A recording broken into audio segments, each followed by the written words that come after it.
La journée ou la soirée de tous les possibles pour la suite de cette 5e journée de Lidl Star League au phare de Chambéry, lieu du choc entre les Savoyards et une équipe, François-Xavier, de Nîmes décimée par les blessures, oui, mais par les cas de Covid, dans une rencontre qui a failli être reportée dans un premier temps. C'était le cas suite à la décision de la commission médicale de la Ligue. Et puis une décision qui a été retoquée sous les yeux de la fratrie Gilles par la commission d'organisation des compétitions qui a tenu à ce que cette partie se joue, et on a assisté à une rencontre absolument ahurissante. Oui, ahurissante parce qu'on ne s'attendait pas à des Nîmois aussi présents, aussi lucides, aussi forts, avec du cœur. Ça, on s'y attendait et on n'a pas été déçus du tout. C'est eux qui ont plutôt mieux entamé la partie pour finalement mener pratiquement toute la première période. De belles réactions chambériennes, hein, notamment par Benjamin Richert en réussite sur son aile de droite. Mais vous le voyez au score, c'est plutôt Nîmes qui est devant, qui a même ce ballon pour passer à +4 et qui va finalement mal terminer la première période. Et là, on se dit que physiquement, ça va être bon.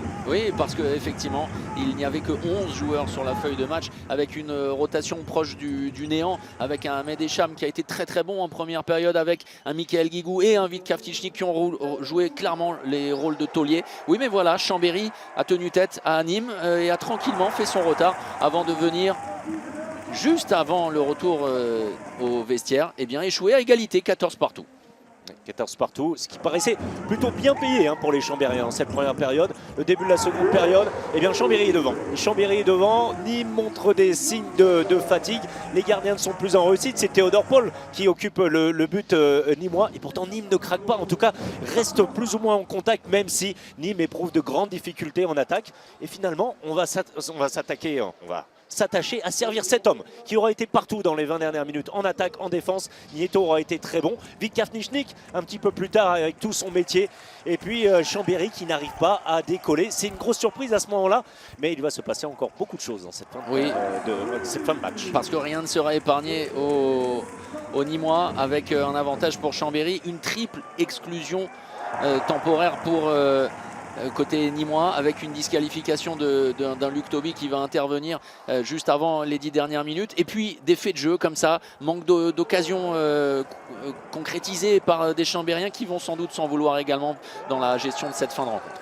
Avec un bon Nicolas Portner, malgré tout, c'est lui qui aurait pu permettre à un moment à Chambéry de prendre les devants si les Chambériens avaient marqué de l'autre côté du terrain. Voilà le fait de cette fin de match, avec le carton rouge, la disqualification pour Luc Toby, coupable de cette faute. Alors, trop rien à dire, en déséquilibre total. Alex Trita qui retombe mal. Et puis la discussion, au-delà même de la discussion, c'est 2 fois 2 minutes qui vont être données à Luc Toby, ce qui va coûter d'autant plus cher. Et pourtant, Nîmes reste au contact avec la révélation du jour, on peut le dire, c'est l'Égyptien Echam.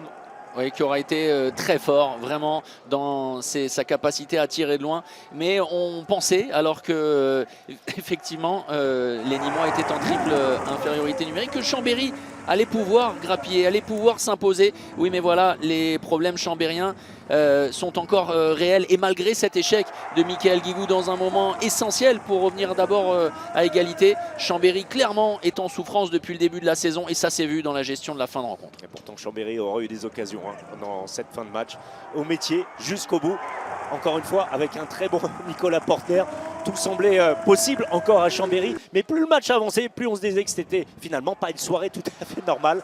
Jusqu'à la dernière seconde, Rémi Desbonnets de retour sur le terrain pour les dernières minutes, qui va donner toutes ses qualités, notamment cette relance pour le jeune de Risbourg qui égalise. Qui aurait été valeureux, vraiment. De partout. Lui qu'on n'aura vu que sur cette action en attaque aura été très très bon en défense. Et que dire de Nicolas Nieto qui vient impulser ce dernier avantage finalement dans cette rencontre, parce que Chambéry aura ce ballon d'égalisation avant une dernière occasion quelque peu gâchée par les Nîmois, mais l'essentiel est ailleurs sans doute pour l'USAM, qui réussit à repartir de Chambéry après ce dernier temps mort avec le point du match nul, et surtout après avoir livré une prestation de guerrier et avec une âme et un cœur énorme.